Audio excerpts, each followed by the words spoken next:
৩৬শে জুলাই বাংলাদেশের দ্বিতীয় স্বাধীনতা।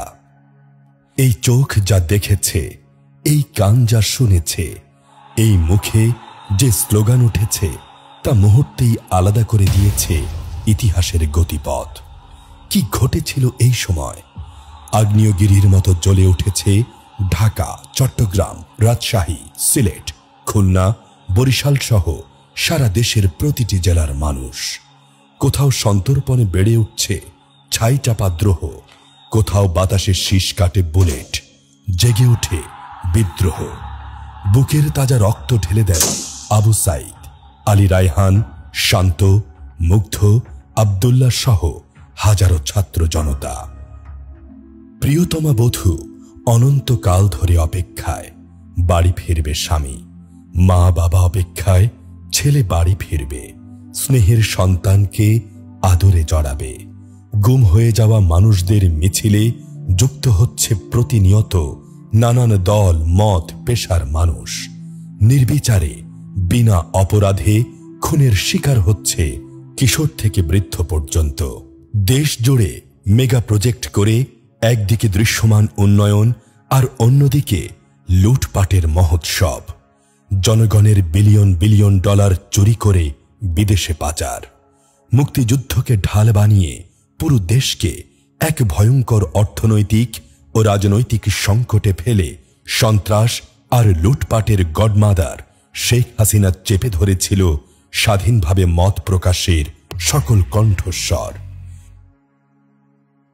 ২০০৬ সালের ২৮ অক্টোবর লগি বৈঠা দিয়ে পিটিয়ে মানুষ মেরে লাশের উপরে ঘৃণ্যভাবে নৃত্য করে শুরু হয়েছিল এই ধ্বংসকাণ্ড। ২০০৯ সালের পিলখানা হত্যাকাণ্ডে দেশপ্রেমিক বীর সেনানীদের নির্মমভাবে হত্যা করার মধ্য দিয়ে সামরিক বাহিনীর মেরুদণ্ড ভেঙে দেয়া হয়। সরকার হয়েও কি অবলীলায় দুর্বল করেছে তারা আমাদের প্রিয় স্বদেশের সার্বভৌমত্ব। ২০১৩ সালে শাপলায় ম্যাসাকার, রাতের আধারে আলো নিভিয়ে আলেমদের নির্বিচারে গুম, খুন, একের পর এক টিভি চ্যানেল বন্ধ করে দেয়া, শাহবাগে ফ্যাসিবাদের জন্ম দিয়ে বিচারের নামে প্রহসন করে একে একে জামায়াত ইসলামী নেতাদের ফাঁসি দিয়ে ন্যায় বিচারকে প্রশ্নবিদ্ধ করেছে তারা। দেশের বিচার বিভাগ ও প্রশাসনকে নিজেদের গুন্ডা বাহিনী বানিয়ে নৃশংসভাবে দমন করেছে সকল বিরোধী দলমতের কণ্ঠস্বর। ২০১৮ সালে কোটা আন্দোলন ও নিরাপদ সড়ক আন্দোলনে ছাত্রলীগের সন্ত্রাসী দিয়ে সাধারণ শিক্ষার্থীদের রক্তাক্ত করে দমন করার চেষ্টা করা হয়। বিরোধী সকল দল মতকে নির্মমভাবে নির্মূল করে ৩টি সাজানো ভোটে নিজেদেরকেই বিজয়ী ঘোষণা করে। যে ক্ষমতাকে তারা ফেরাউন আর নমরুদের মতো অপ্রতিরোধ্য বলে ভেবেছিল, জালুতের মতো সেই অসম যুদ্ধে শিশু দাউদের মতো নেমে আসে বৈষম্য বিরোধী ছাত্র আন্দোলন। এ যেন মজলুমকে রক্ষা করতে প্রভুর প্রেরিত এক অবাক আবাবিল।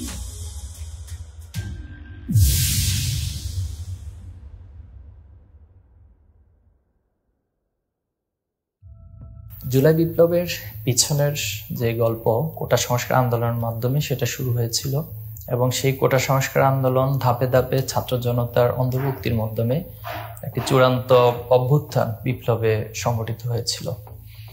তো কোটা সংস্কারের বিষয়টি ছিল মূলত ৫৬% কোটা, সেখানে মেধার স্থান ছিল মাত্র ৪৪%। তো এই যে ছাত্রদের ভিতরে বৈষম্যের একটি শিকার বাংলাদেশের ছাত্র সমাজ হয়ে আসছে, তার মাধ্যমে কোটা সংস্কারে সকলের অন্তর্ভুক্তি হয়েছিল। একটি তথ্য হয়তো অনেকেরই অজানা থাকতে পারে, সেটা হলো ইসলামী ছাত্র শিবির সর্বপ্রথম ১৯৯৬ সালে এটি কোটা সংস্কার নিয়ে দাবি উত্থাপন করে এবং আন্দোলন শুরু করেছিল। তো তারই ধারাবাহিকতায় সকলে যখন সে দাবির সাথে একাত্মতা পোষণ করেছিল, ২০১৩ এবং ২০১৬ সালে এই আন্দোলনটি নতুন একটি মাত্রা পায়। ২০১৮ সালে এসে সেটি একটি চূড়ান্ত আন্দোলনের রূপ লাভ করে এবং সরকার সেই কোটা সংস্কার আন্দোলনকে মেনে নিতে এবং সেটাকে বাতিল করেছিল হাসিনা তখন। তো এর পরবর্তীতে আমরা দেখেছি যে সাম্প্রতিক সময়ে সরকার সেটাকে আবার পরিপত্রটি বাতিল করে আদালতের মাধ্যমে এবং ছাত্ররা সেটার প্রতিবাদের মাধ্যমে মূলত আন্দোলনে সম্পৃক্ত হয় এবং একটি অভ্যুত্থান সংঘটিত হয়। 6 জুন আদালতের রায়ের প্রতিবাদে ও কোটা সংস্কারের দাবিতে দেশের বিভিন্ন স্থানে শিক্ষার্থী ও চাকরি প্রত্যাশীরা বিক্ষোভ করে। 10 জুন আন্দোলনকারীরা দাবি মানার জন্য সরকারকে 30 জুন পর্যন্ত সময় বেঁধে দেয় ও ঈদুল আজহার কারণে আন্দোলনে বিরতি ঘোষণা করে। ঈদের ছুটির পর আন্দোলন আবারও তীব্র হয়ে ওঠে। আন্দোলনকারীরা একত্রিত হন বৈষম্য বিরোধী ছাত্র আন্দোলনের ব্যানারে। 30 জুন রাজশাহী বিশ্ববিদ্যালয়ের শিক্ষার্থীরা কোটা পুনর্বহালের প্রতিবাদে মানববন্ধন করে। 1 জুলাই ঢাকা বিশ্ববিদ্যালয়ের শিক্ষার্থীরা বিক্ষোভ করে ও 3 দিনের কর্মসূচি ঘোষণা করে। প্রথম দাবি ছিল যে কোটা যে পরিপত্র সেটি ব্যাক করানো হোক, বাতিলের পরিপত্রটি। তবে আমরা আবার আশঙ্কা করছি যে হাইকোর্টের দোহাই দিয়ে যেহেতু ওটা আবার ব্যাক করানো হচ্ছে, আবারও হয়তো ব্যাক করানো হতে পারে, সেই আশঙ্কায় আমরা এই পরিপত্রটি ব্যাক করানোর দাবি না করে বরং ওটা সংস্কারের দাবি করি। 2 থেকে 6 জুলাই দেশের বিভিন্ন স্থানে বিভিন্ন প্রতিষ্ঠানের শিক্ষার্থীরা বিক্ষোভ, মানববন্ধন, মহাসড়ক অবরোধ ইত্যাদি কর্মসূচি পালন করে। 7 জুলাই ছাত্রদের যৌক্তিক দাবি ফ্যাসিবাদী সরকার গুরুত্ব না দেয়ায় ছাত্ররা কঠোর আন্দোলনে যেতে বাধ্য হয়। শুরু হয় বাংলা ব্লকেড নামে অবস্থান কর্মসূচি ও সড়ক অবরোধ, যা ছড়িয়ে পড়ে চট্টগ্রাম, সিলেট, রংপুর, রাজশাহী, খুলনা, বরিশাল ও কুমিল্লা সহ দেশের প্রধান প্রধান বিশ্ববিদ্যালয় ও শহরে। এই আন্দোলনের শুরু থেকে ইসলামী ছাত্র শিবির, পলিসি মেকিং এবং মাঠ পর্যায়ের আন্দোলন সব জায়গায় সম্পৃক্ত ছিল। এই ক্ষেত্রে আমরা একটা প্রিন্সিপাল সামনে রেখেছিলাম, যেহেতু এটা একটা গ্রেটার পারপাস ছিল, আমরা কমন গোল নিয়ে কাজ করেছি। আমরা আমাদের পরিচয় নিয়ে এখানে যাইনি। সবার মূল পারপাস ছিল কোটা সংস্কার আন্দোলন। দ্বিতীয়ত আমাদের টার্গেট ছিল ফেসিবাদ মুক্ত বাংলাদেশ গঠন করা। ফেসিবাদ বিরোধী যে ছাত্র সংগঠনগুলো রয়েছে সবার এই ফেসিবাদ বিলুপের ক্ষেত্রে একটি অ্যাক্টিভ অবস্থান রয়েছে।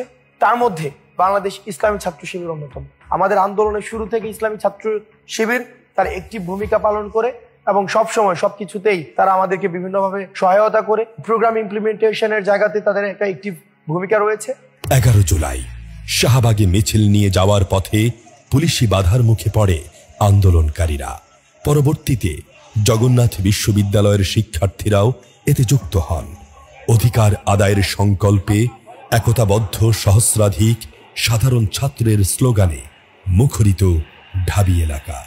পুলিশের ব্যারিকেড ভেঙে শাহবাগ মোড়ে অবস্থান নেন কোটা সংস্কার আন্দোলনকারীরা। অন্যদিকে কুমিল্লা বিশ্ববিদ্যালয়ের শিক্ষার্থীদের উপর পুলিশ হামলা করে। চট্টগ্রামে আন্দোলন চলাকালে পুলিশি হামলার মুখে প্রচণ্ড দুঃসাহসে বুক পেতে দাঁড়ায় সমন্বয়ক খান তালাত মাহমুদ রাফি, যা আন্দোলনকারীদের সঞ্চার করে এক অপ্রতিরোধ্য সাহস। টাইগার পাস থেকে দৌড়ায় 2 নম্বরে গেলাম। যাওয়ার পরে দেখি যে সামনে থেকে আমাদেরকে অ্যাটাক করতেছে, পিছন থেকেও অ্যাটাক করতেছে। আমরা মাঝখানে পড়ে গেছি এবং মানুষজন খুবই কম। তো ওই সময় সবাই দৌড়ায় পালাচ্ছে, যে যেদিকে পারতেছে সবাই যাচ্ছে। তো আমিও দৌড়াচ্ছি। এখন আমি সবাইকে ডাকতেছি, ভাই ধারান, দৌড়ায়েন না। তো আমি যখন আস্তে আস্তে দৌড়াচ্ছি আর আমার কানে বাজতেছে যে আমি তো দেশের মানুষের সাথে প্রতারণা করতেছি। যেই মানুষগুলোকে আমি আশ্বাস দিছিলাম 2 দিন আগে যে এই আন্দোলন থেকে সরে দাঁড়াবো না যতক্ষণ পর্যন্ত দাবি আদায় না হচ্ছে, প্রয়োজনে নিজেকে জ্বালায় দেবো পেট্রোল দিয়ে। তো আমি তো এই কথাটা রাখতেছি না, আমি তো কথা রাখতে পারতেছি না। নিজের প্রতি নিজের খুব গিল্টি ফিল হচ্ছিল। তারপর ভাবলাম যে আজকে যা হওয়ার হবে, আজকে আমি দাঁড়াবো। আমি যদি একাও থাকি আমি দাঁড়ায় থাকবো। তারপর আল্লাহর নাম নিয়ে দাঁড়ায় গেলাম আর চোখ বন্ধ করে ইন্না লিল্লাহি পড়তেছি। আমি ভাবছি আমাকে শুট করবে। 14 জুলাই আন্দোলনরত শিক্ষার্থীরা ঢাকায় গণপদযাত্রা করে রাষ্ট্রপতি মোহাম্মদ শাহাবুদ্দিন বরাবর স্মারকলিপি প্রদান করে। এই যৌক্তিক আন্দোলন নিয়ে শুরু হয় আওয়ামী সরকারের কর্তা ব্যক্তিদের উস্কানিমূলক ও তুচ্ছ তাচ্ছিল্য করা বক্তব্য। এই উত্তপ্ত পরিস্থিতিকে আরো তীব্রভাবে উস্কে দেয় শেখ হাসিনার চরম বিদ্বেষমূলক বক্তব্য। তার মানে কি মুক্তিযোদ্ধার সন্তান নাতিপুতিরা কেউ মেধাবী না? যত রাজাকারের বাচ্চারা নাতিপুতি হলো মেধাবী, তাই না? আমি কে তুমি কে, রাজাকার স্লোগান দাবানলের মতো ছড়িয়ে পড়ে সারা দেশের আন্দোলনকারীদের মাঝে।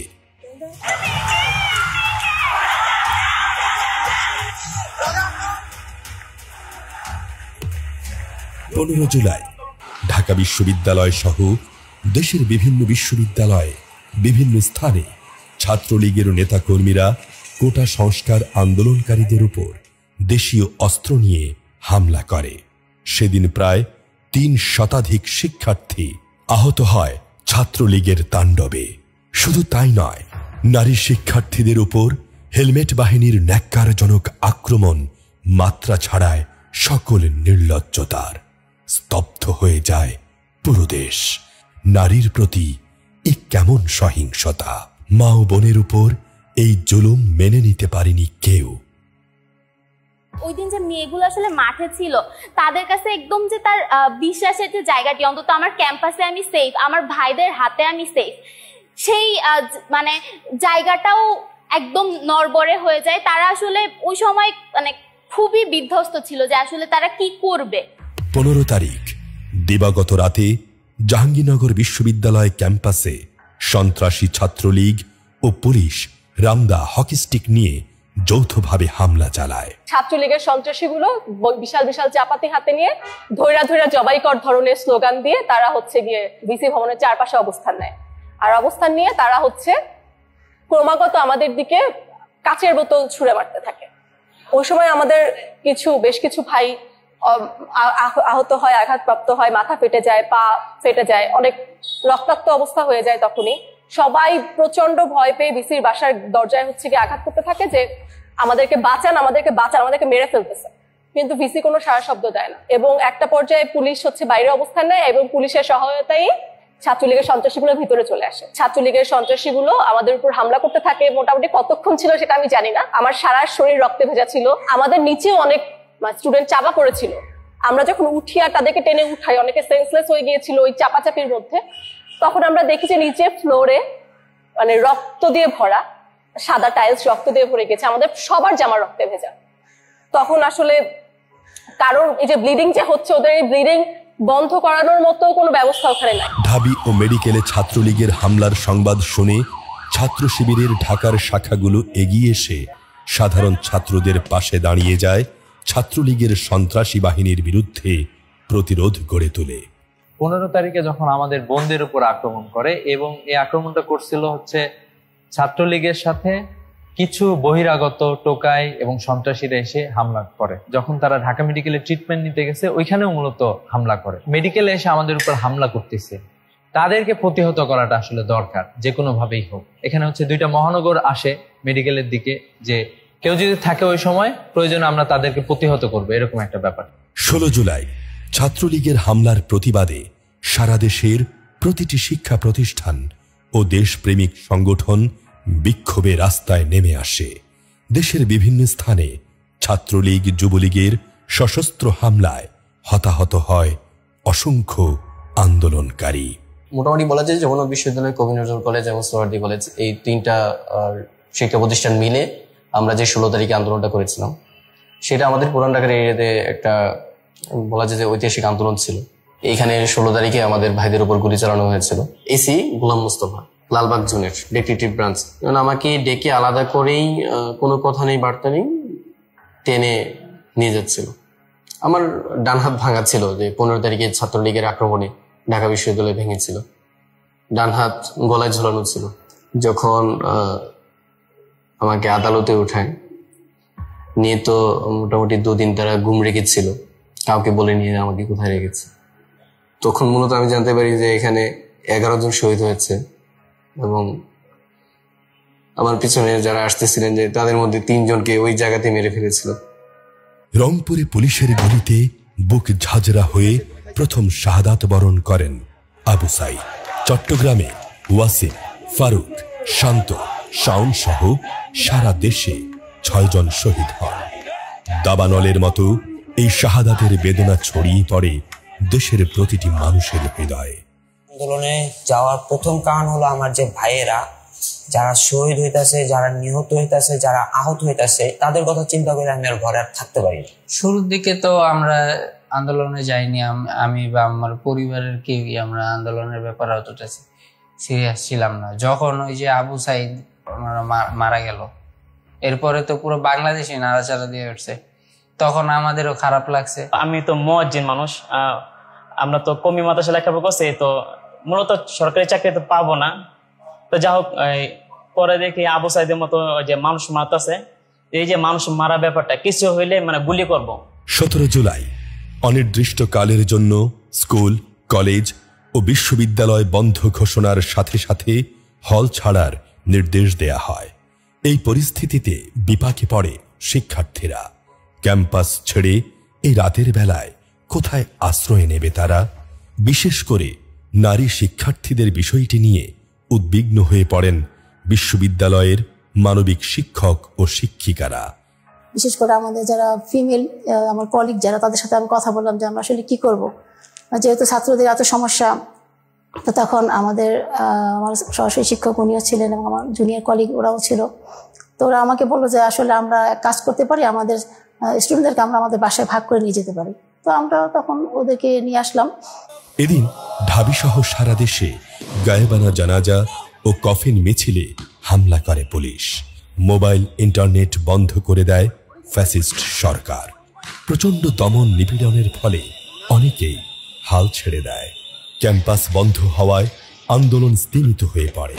হয়তো এই অধিকার আর ফিরে পাওয়া হবে না। এই নিকষ অন্ধকারে যখন একে একে নিভে যায় সব আশার আলো, ঠিক তখনই আলোর মশাল হয়ে রাজপথে দাঁড়িয়ে যায় প্রাইভেট বিশ্ববিদ্যালয়ের ছাত্রছাত্রীরা। পাবলিক বন্ধ হওয়ার পরেই প্রাইভেট দাঁড়িয়ে গিয়েছে। তারা অত্যন্ত সাহসিকতার সাথে আন্দোলন চালিয়ে নিয়ে গেছে এবং সারা দেশে প্রত্যন্ত অঞ্চলগুলোতেও মানুষ শত শত রাস্তায় নেমে আসছে। এই পরিস্থিতিতে যখন ঢাকা বিশ্ববিদ্যালয়কে এক প্রকার দমিয়ে দেওয়া হলো, তখন প্রাইভেট ইউনিভার্সিটিগুলো তাদের জায়গা থেকে এগিয়ে এসেছে। 18 তারিখে আমার সাথে আন্দোলন করেছিল বুয়েটের ওই অঞ্চলটাতে।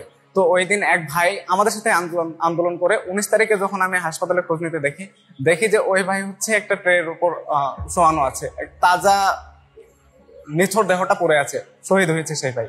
18 জুলাই যখন ব্র্যাক ইউনিভার্সিটির অফিসিয়ালি শুরু করে, যখন জানতে পারলাম যে ওখানে খুব বাজে অকারেন্স হচ্ছিল, তখন আমাদের north south university, IUB, AIUB, UIU university সবাই মিলে দুপুরবেলা থেকে শুরু হয়। আমাদের মেইন কার্যক্রম হলো বসুন্ধরা এখান থেকে শুরু করে পুরো জায়গাটা আমরা যে রামপুরা রাস্তাটা ব্লক করব আমাদের আন্দোলনের জন্য। আন্দোলন আসলে প্রাইভেট বিশ্ববিদ্যালয়ের মর্যাদাটা অন্য জায়গায় নিয়ে গেছে, কারণ তারাই আসলে এই আন্দোলনের দ্বিতীয় ধাপের যে হাল তারা কিন্তু ধরছিল, তারাই এই তরিটাকে সামনে নিয়ে যেতে গুরুত্বপূর্ণ ভূমিকা পালন করছে।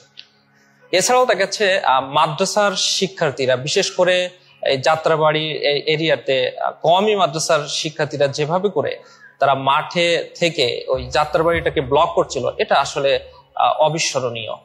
এ সাইডে তামিরুল মিল্লাতের স্টুডেন্টরা যেভাবে করে উত্তরাতে যখন ছাত্রলীগ ব্যাপকভাবে গুলি করে আমাদের ভাইদেরকে রক্তাক্ত করছিল, হত্যা করছিল, ঠিক সেই সময়ে মিল্লাতের মাদ্রাসার শিক্ষার্থীরা গুরুত্বপূর্ণ ভূমিকা পালন করে ছাত্রলীগকে হটিয়েছে। এভাবে করে আমরা এই আন্দোলন, পুরো আন্দোলনটাকে দেখতে পাই যে বিশ্ববিদ্যালয় থেকে শুরু করে স্কুল, কলেজ, মাদ্রাসা সবাই একাকার হয়ে এই আন্দোলনটাকে আসলে সফলতার জায়গায় নিয়ে গেছে। 18 জুলাই ছাত্রছাত্রী, তাদের বাবা মা ও স্বজনেরা নেমে আসে রাজপথে। এ আন্দোলন রূপ নেয় গণবিক্ষোভে। মুহুর্মুহু গোলাগুলি, টিয়ারশেল ও সাউন্ড গ্রেনেডের শব্দে এক ভয়ঙ্কর অস্থিরতায় দিন কাটে দেশবাসীর। দেশ যেন এক ভয়ঙ্কর যুদ্ধক্ষেত্র।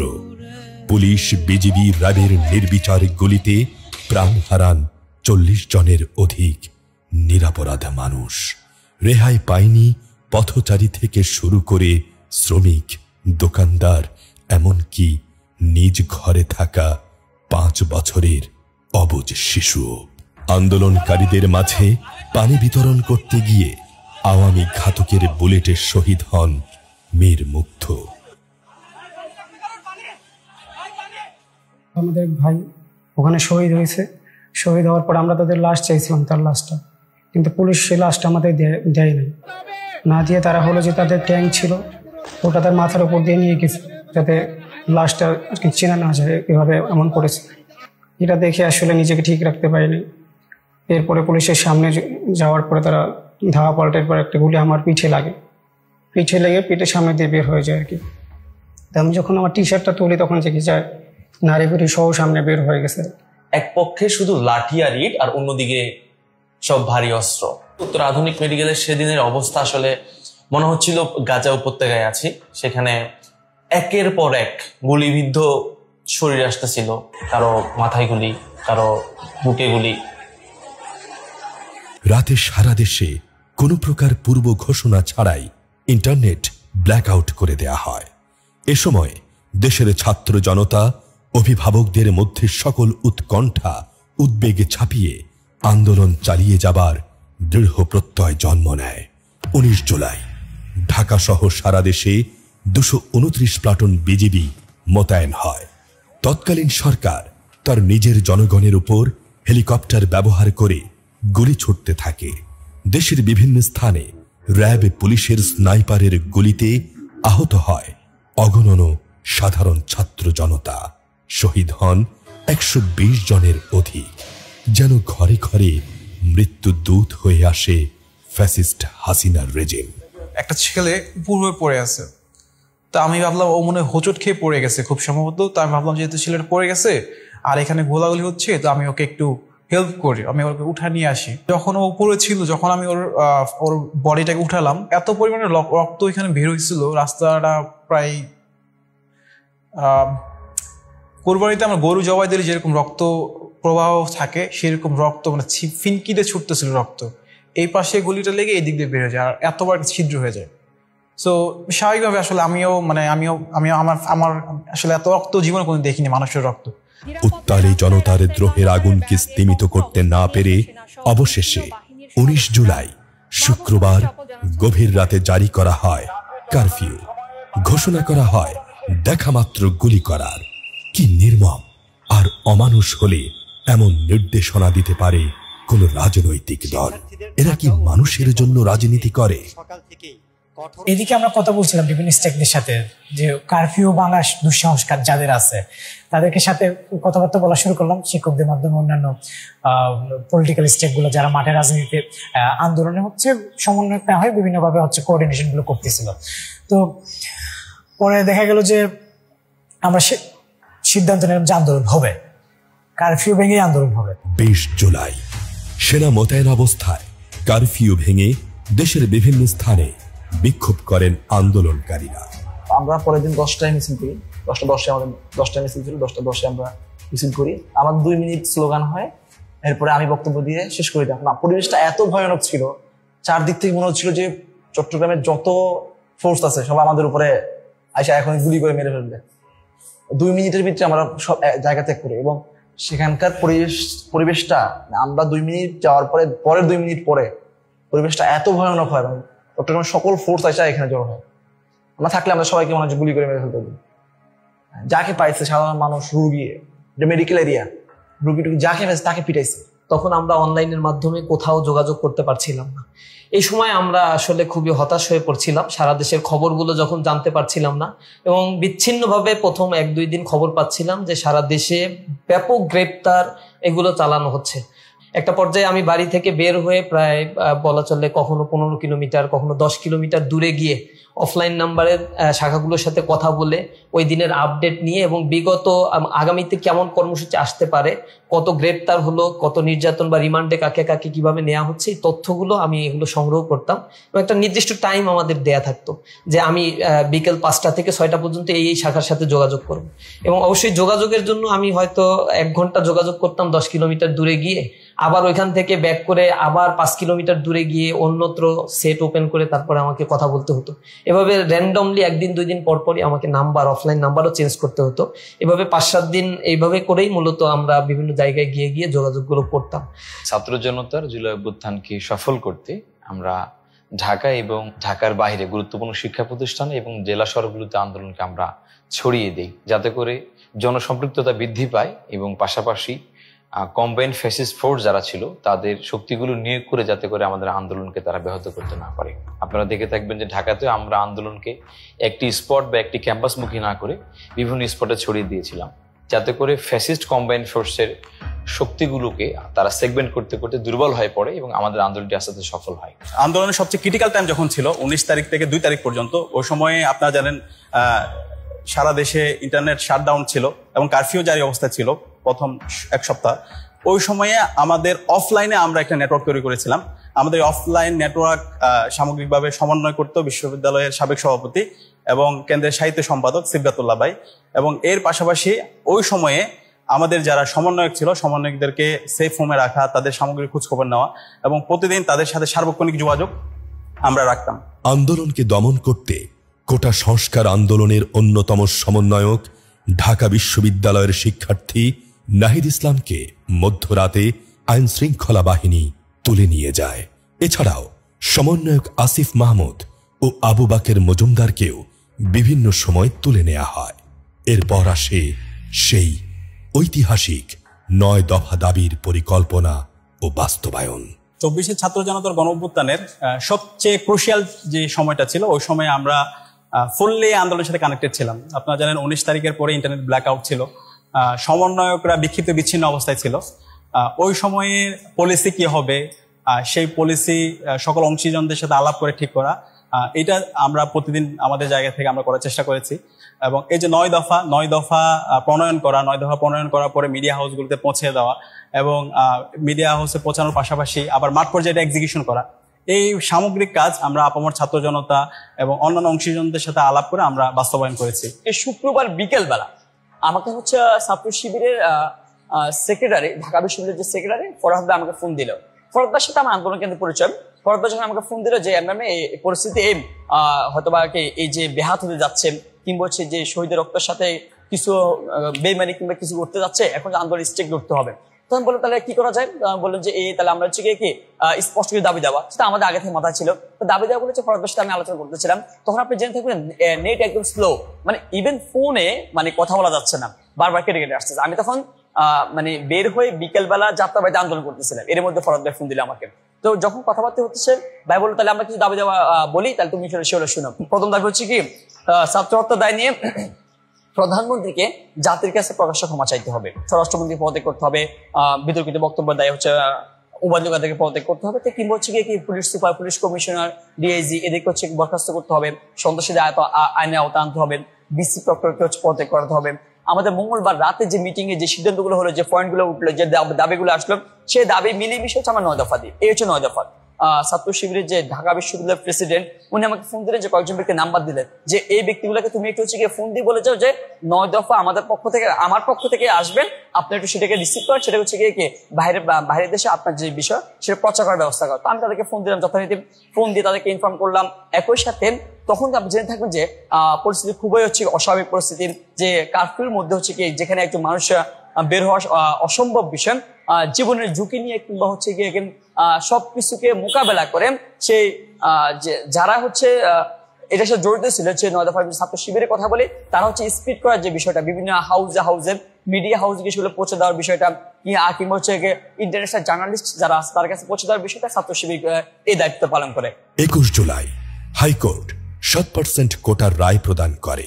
সেই দিনই সারা দেশে শুরু হয় চিরুনি অভিযান। আটক করা হয় হাজার হাজার শিক্ষার্থীকে, তাদের উপরে চালানো হয় নির্যাতনের স্টিম রোলার। যাত্রাবাড়িতে এই নির্যাতনের শিকার হয়ে শাহাদাত বরণ করে মাত্র 16 বছরের কিশোর। সারা দেশে ক্রমান্বয়ে বাড়ছে শহীদি লাশের মিছিল, সংঘর্ষ চলমান, বাড়ছে আহতের সংখ্যা। আব্বু যখন আমাকে আর কি থানায় দেখতে আসে, তারা আব্বুকেও হচ্ছে হাজতে ঢুকিয়ে রাখে আর কি। আমাকে ওই মিন্টু রোডের ওখানে নিয়ে যাওয়া হয়, তো সেখানে বড় করে লেখা ছিল যে ডিবি কার্যালয়। দেন সেই জায়গায় তারা আমাকে গুম অবস্থায় 3 দিন রেখে দেয় এবং এই 3 দিন দিনে 3-4 বার করে তো হচ্ছে তারা আমাকে জিজ্ঞাসাবাদের জন্য নিয়ে যাচ্ছিল। যে ইন্টারনেট যখন ছিল না তখন একটা বড় অবস্থা ছিল, আমরা যখন রাস্তায় নামতাম বা তখন তো আন্দোলনটাও একেবারে স্টপ হয়ে গিয়েছিল বলা চলে, কিন্তু বিভিন্ন স্পটে, যেমন আমি উত্তরাতে থাকতাম অথবা আমাদের সাথে যোগাযোগ হতো যে শাহবাগ কেন্দ্রিক নামবে, যাত্রাবাড়ি কেন্দ্রিক নামবে, তো সেই ক্ষেত্রে ইন্টারনেট যখন ছিল না তখন তো আকাশ মানে হেলিকপ্টার থেকে গুলি করা হতো। এরপরে দূর থেকে দেখতাম বিজিবি, পুলিশ বা সেনাবাহিনীর জায়গা থেকেও ফায়ারিং করা হচ্ছে, যখনই কেউ গ্যাদারিং হতো তাদেরকে বিচ্ছিন্ন করে ফেলার জন্য সর্বোচ্চ চেষ্টা করা হতো। সব মিলে এমন একটা সিচুয়েশন হতো, সারা দেশের সাথে আমি যখন যোগাযোগ করতাম চোখে পানি চলে আসতো। আমি ফোন দিতেই খবর পেতাম যে অমুক স্থান থেকে আমাদের এত এত ভাইকে গ্রেপ্তার করা হয়েছে, সাধারণ এত ছাত্রদেরকে গ্রেপ্তার করা হয়েছে, বাড়িতে থাকতে দিচ্ছে না, বাড়িতে যারা আন্দোলন করেছে তাদেরকে না পেলে তার বাবাকে ধরে নিয়ে আসছে, তার মাকে ধরে নিয়ে চলে যাচ্ছে, হত্যার ঘটনা শুনতাম। এমন হয়েছে ইন্টারনেট ব্ল্যাক আউট হয়ে গিয়েছে, আমি শহীদ শাকিলের জানাজায় উপস্থিত হয়েছি, সে সময় এমন অবস্থা সাথে কিছু কোনো ডিভাইস নিয়ে যেতে পারছি না, জানাজায় গিয়ে উপস্থিত হয়েছে, সেখানে কার জানাজা কিভাবে মারা গিয়েছে এই কথাগুলো বলা যাবে না, মানে চারিদিকে শুধু পুলিশ দাঁড়ানো রয়েছে এবং আমাকে শুধুমাত্র জানাজা পরে ওইখান থেকে যে যার মতো ছুটে ছুটে চলে যাচ্ছে। এটা হচ্ছে রাত 7টা-8টার ঘটনা, তখন কারফিউ চলছিল। সুতরাং ইন্টারনেট যখন ছিল না তখন অবস্থাটা এত বিভৎস ছিল প্রত্যেকটা জেলা, এবং সবাই চরম আতঙ্কগ্রস্ত ছিল। 23 জুলাই রাতে সীমিত আকারে ব্রডব্যান্ড ইন্টারনেট চালু হয়। এই পরিস্থিতিতে অধিকার আদায়ে দ্রোহের উত্তপ্ত বাতাস দেশের আনাচে কানাচে ছড়িয়ে দিতে ইসলামী ছাত্র শিবির নেয় অভূতপূর্ব উদ্যোগ, যা আন্দোলনকে দেয় এক অনন্য মাত্রা। আন্দোলনটি যখন আবু সাঈদের শাহাদাতের মাধ্যমে একটি মাত্রা যোগ হলো এবং সারা দেশের সকল ছাত্র সমাজ এবং সকল আপামর মানুষ সেখানে যুক্ত হয়েছিল, কিন্তু সরকার ইন্টারনেট শাটডাউনের মাধ্যমে যখন সবকিছুকে বন্ধ করে দিয়েছিল, কারফিউ জারি করেছিল, তখন এক নারকীয় হত্যাযজ্ঞ সারা দেশে চালিয়েছিল। আমরা সকলে সারা দেশ তখন অন্ধকারে ছিলাম, মানুষ কি হচ্ছে জানতে পারছিল না। পরিস্থিতিটা এত ভয়াবহ ছিল যে আসলে একদিক থেকে ক্যাম্পাসগুলো বন্ধ, হলগুলো বন্ধ, ঢাকাতে মেসগুলোতে কোনো ছাত্ররা থাকতে পারছিল না। তো আমরা তখন খুব চ্যালেঞ্জের মুখে পড়েছিলাম যে কিভাবে করে এই শহীদদের যে রক্ত তাদের আমরা কিভাবে করে সেটাকে মূল্যায়ন করবো, কিভাবে করে আন্দোলনকে আবার আমরা বুস্ট আপ করবো।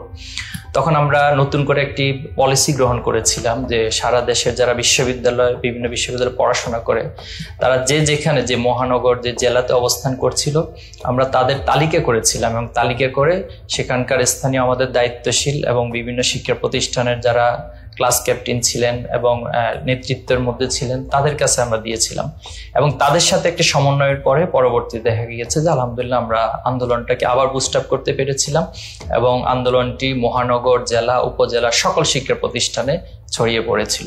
এক্ষেত্রে আমরা যেটি করেছিলাম যে কেন্দ্র থেকে আমাদের কেন্দ্রীয় দায়িত্বশীলদেরকে আমরা লেয়ার ভিত্তিক এবং রিজন ভিত্তিক ভাগ করে দিয়েছিলাম, এবং সকলে সেই তত্ত্বাবধান এবং সমন্বয়ের মাধ্যমে আন্দোলনটি আবার নতুন মাত্রা পেয়েছিল। 5 জুন থেকে 36 জুলাই পর্যন্ত এই আন্দোলনে ঢাকা বিশ্ববিদ্যালয় শিবিরের সাথে কেন্দ্রীয় শিবিরের সমন্বয় হয়েছে। আমাদের আন্দোলনের শুরু থেকে আমরা ছোট্ট একটি গ্রুপ করেছিলাম, গ্রুপের নাম ছিল হুপ। ওইখানে ইসলাম ছাত্র শিবিরের কেন্দ্রীয় সভাপতি, সেক্রেটারি, সাহিত্য সম্পাদক, ছাত্র আন্দোলন সম্পাদক যুক্ত ছিল।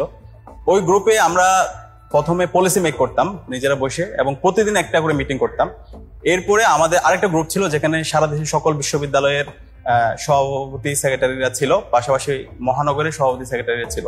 তো দ্বিতীয় ধাপে আমরা আমাদের মহানগর সভাপতি সেক্রেটারি এবং বিশ্ববিদ্যালয় সভাপতি সেক্রেটারি তাদেরকে নিয়ে আমরা একটা মিটিং করতাম, এবং আমরা আন্দোলনের পলিসিগুলো ঠিক করে আমাদের যারা সমন্বয়ক ছিল সমন্বয়কদের সাথে আমরা আলোচনা করতাম, এবং আলোচনার মাধ্যমে আমাদের প্রত্যেকটা কর্মসূচিগুলো ঠিক হতো।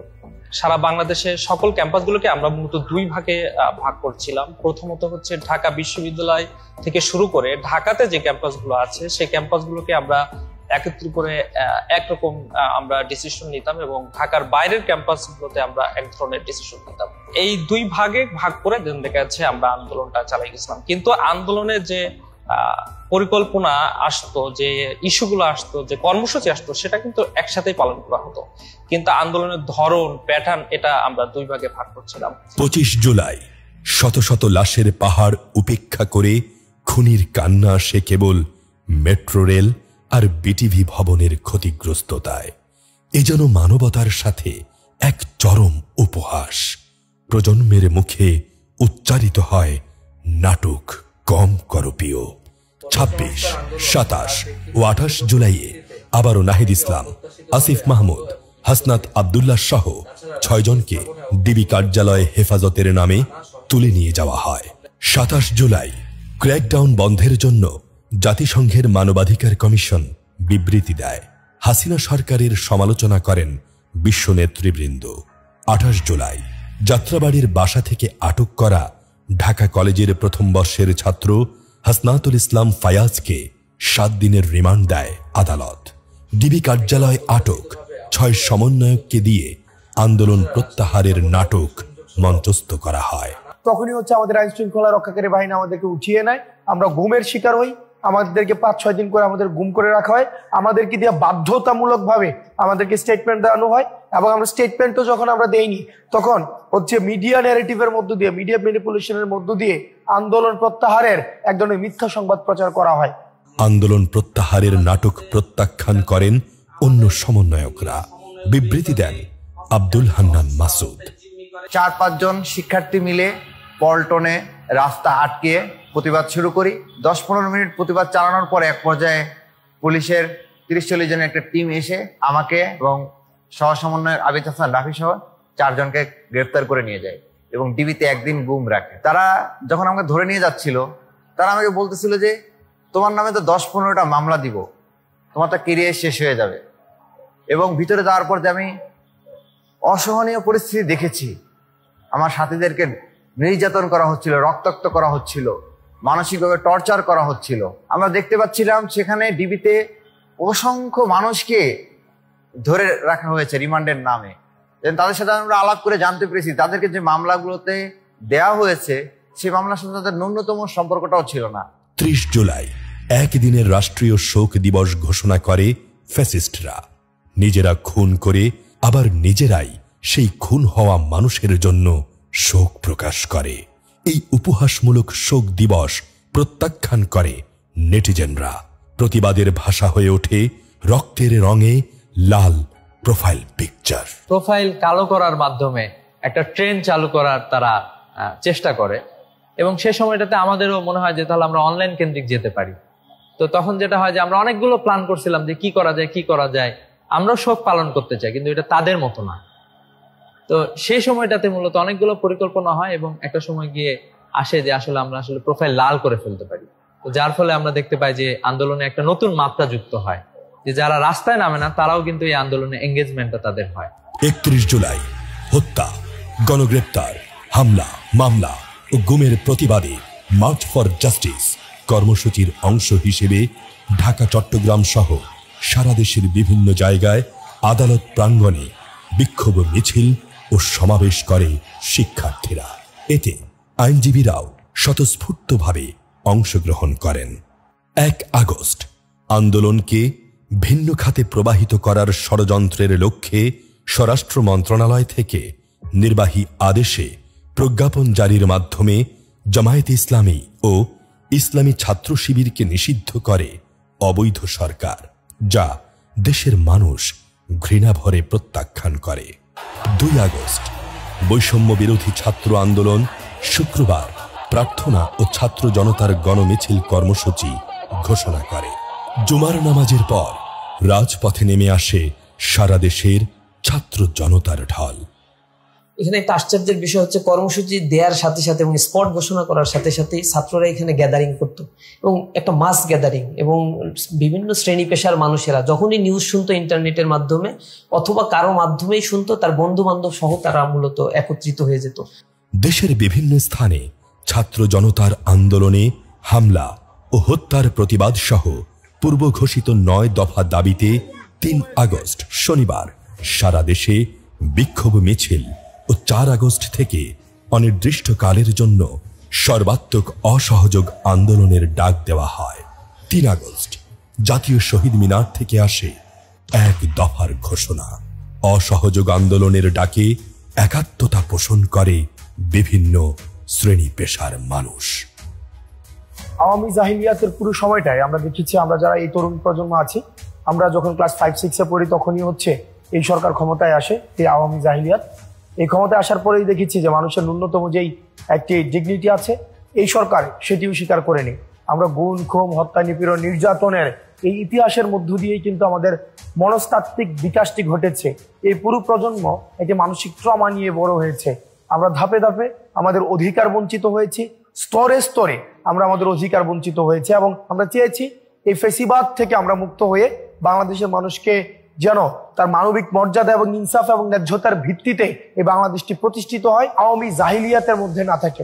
9 দফা দাবি পেশ করা কালীন সময়ে অসংখ্য গণহত্যা চালানো হয়, অসংখ্য মানুষকে নির্যাতন করা হয়, গ্রেফতার করা হয় এবং ছাত্র জনতা সকল পেশার মানুষ মারা যান, গ্রেফতার হন।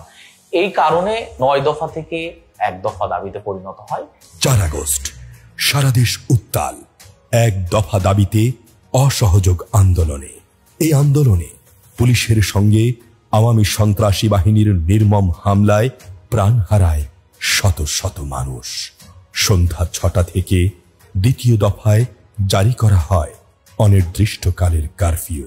এমন পরিস্থিতিতে ভিডিও বার্তার মাধ্যমে মার্চ টু ঢাকার ঘোষণা দেন আন্দোলনের সমন্বয়ক আসিফ মাহমুদ।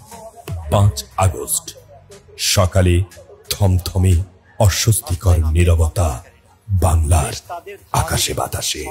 মানুষের অন্তরে সাহস আর আশঙ্কা মিশ্রিত এক অদ্ভুত অনুভূতি। সবাই অপেক্ষমান, মানুষ কি নামবে রাজপথে, আসবে ঢাকায়?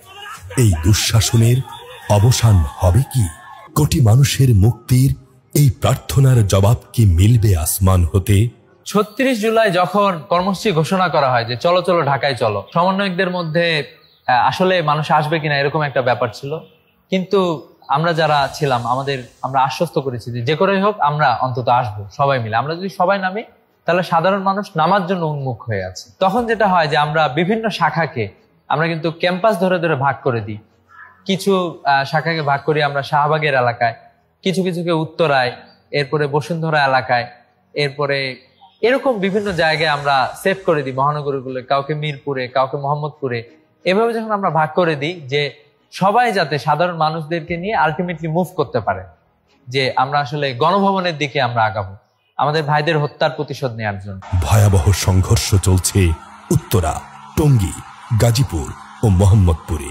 এদিকে পুলিশের নির্বিচার গুলিতে যে ভয়াবহ হত্যাযজ্ঞ চলে তাতে যাত্রাবাড়ি হয়ে ওঠে গণ অভ্যুত্থানের স্ট্যালিনগ্রাদ। রাজশাহীতে শহীদ হন ইসলামী ছাত্র শিবিরের নেতা আলী রায়হান। আমাদের যে শহীদ আলী রায়হান, যিনি শাহাদত বরণ করছে, রাজশাহী মহানগরী শিবিরের সাংগঠনিক সেক্রেটারি ছিল, তার গ্রুপটাও সামনে ছিল। সেখানে রাজশাহী মহানগরী সভাপতি সাবেক হাফেজ খায়রুল ইসলাম, তার নেতৃত্বে 2টা গ্রুপ আমরা সামনে দিয়ে অগ্রসর হয়। এক পর্যায়ে যখন আলুপট্টিতে আমরা পৌঁছি, সেই মুহূর্তে সামনে পুলিশের বিশাল একটা গ্রুপ চলে আসে। পুলিশ আসা মাত্র তারা বেপরোয়া ফায়ার, বেপরোয়া রাবার বুলেট, টিয়ার সেল নিক্ষেপ এবং সাউন্ড গ্রেনেড, যখন পুলিশরা এসে আমাদের উপর হামলা শুরু করে, আমরা সেই মুহূর্তে আর টিকতে পারি নাই। টিয়ার সেলের কারণে আস্তে আস্তে আমরা পিছনে সরা শুরু করি এবং আমাদের অনেকজন ভাই সেই মুহূর্তে গুলিবিদ্ধ হয়। আমার পিছনে আলী রায়হান ভাই, তিনি গুলিবিদ্ধ হয়ে পড়ে যান, তাকে কোলে করে নিয়ে যায়। আমাদের আরো 30 থেকে 40 জন ভাই সেই দিন গুলিবিদ্ধ হয়। হঠাৎ কি হলো এ শহরের? লক্ষ লক্ষ ছাত্র জনতা উত্তরা, যাত্রাবাড়ি, টঙ্গী, গাজীপুর সহ রাজধানীর সকল প্রবেশ মুখে কারফিউ ভেঙে মার্চ টু ঢাকায় অংশ নিচ্ছে। বাংলাদেশের ইতিহাসে এই যেন এক অভাবনীয় ঘটনা। ধর্ম, বর্ণ, দল, মত আর নারী পুরুষ নির্বিশেষে এই মানুষের ঢল আমাদেরকে বুঝিয়ে দেয় জীবনের সবচেয়ে দামি সম্পদ হচ্ছে স্বাধীনতা, যা কেড়ে নিয়েছিল এই ভয়ঙ্কর খুনি ফ্যাসিস্ট হাসিনা সরকার। পুলিশ, বিজিবি আর র্যাবের উন্মুক্ত বন্দুকের নলের সামনে এ যেন এক সাহসের গণজোয়ার। আবু সাইদ, মুগ্ধ, শান্ত, ইয়ামিন, ফায়াজ সহ নাম না জানা হাজারো শহীদের খুনের বদলা নেয়ার সংকল্প যেন প্রতিটি স্লোগানে। উত্তরার যে একটা বড় মিছিল ছিল, তো উত্তরা থেকে যখন আসা শুরু হয় এবং যাত্রাবাড়িতে সেদিনেও আসলে অনেক বেশি বিভৎসতা ছিল, অনেক মানুষ যাত্রাবাড়িতে মারা গিয়েছে। ওইখান থেকে যখন আসা শুরু হয় এবং আমরা শাহবাগে যখন ছিলাম, আমরা তখন শাহবাগে কিন্তু একটা থমথমে পরিস্থিতি ছিল, আমরা দেখতে পাচ্ছিলাম শুধু আর্মি আছে আর কেউ নাই। তখন যেটা হয়েছিল যে আমরা সবাই পিজির পেছনটাতে সবাই কিন্তু দাঁড়িয়েছিলাম। মিরপুরে ওরা যখন মুভ করা শুরু করে শাহবাগের দিকে, তখন ওরা বিজয় সারণী হয়ে যখন শাহবাগে আসে একটা অংশ, আবার একটা অংশ হচ্ছে যে পরবর্তীতে গণভবনের দিকে যায়। তো এর মাধ্যমে মূলত ফ্যাসিস্ট শেখ হাসিনার পতন হয় এবং আসলে এই যে গণজোয়ার ছিল, এই গণজোয়ারকে গুলি দিয়ে তো থামানো পসিবল না। এই যে মানুষের একটা মানে প্রয়োজনে শহীদ হবে এরকম একটা ব্যাপার ছিল। তো এই সবাই শহীদ হইতে যাওয়ার কারণে আসলে দেখা গেছে যে আসলে আমরা বিজয়টা আলটিমেটলি অর্জন করেছি। এরই মধ্যে দুপুরে মানুষ জানতে পারে ফ্যাসিস্ট হাসিনা পদত্যাগ করে পালিয়ে গেছে ভারতে। ছাত্র জনতার এই রক্তক্ষয়ী গণ অভ্যুত্থানে ফ্যাসিস্ট রেজিমের পতন হলো।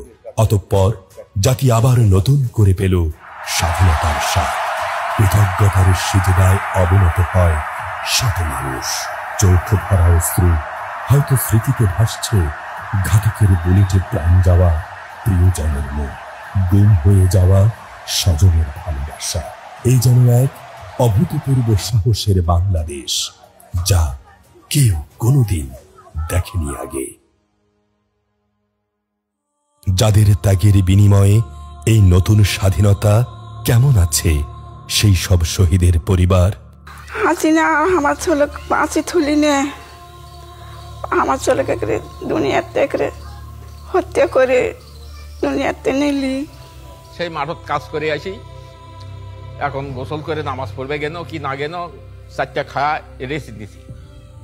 হ্যাঁ সময় আমার এক ছেলে রমজান আলী তাই এসে কথা আব্বা করে বলে কে কি জান আবু সাহিদের বেলে কি বিয়ে হচ্ছে, তো তখন উঠি আনি আসি। ওই বাড়ির এক ছেলে ঢাকাত পড়ে, তাই মায়ের কাছে খবর দিয়েছে যে আবু সাহিদ মারা গেছে।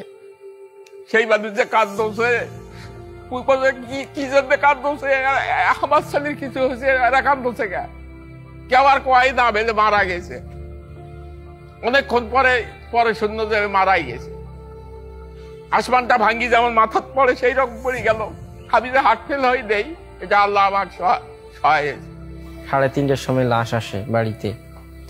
লাশ আসার পরে এই দেন দরবার করে প্রশাসনের লোকেরা দ্রুত মাটি দেওয়ার জন্য চাপ দেয়। পরবর্তীতে সকাল 8টার সময় মাটি দেওয়ার সিদ্ধান্ত করা হয় তাদের চাপের মুখে পড়ে। শান্তমণির লাশ দেবে আমার হাতে, আমি তো তখনও বুঝি না আমার শান্তমণির লাশ আমার হাতে দেবে। হয়তো অন্য কারো লাশ আমার হাতে দেবে, আমি বলবো যেটা আমার শান্তমণি না। যাই দেখি তো আমার শান্তমণি, আমার মানিক এরকম রক্তাক্ত হয়ে গেল। আমি এত অনুরোধ করলাম যেন পোস্টমর্টম করে না, কেউ আমার কথা শুনলো না। আমার ছেলেটাকে এরকম রক্তাক্ত করে দিল।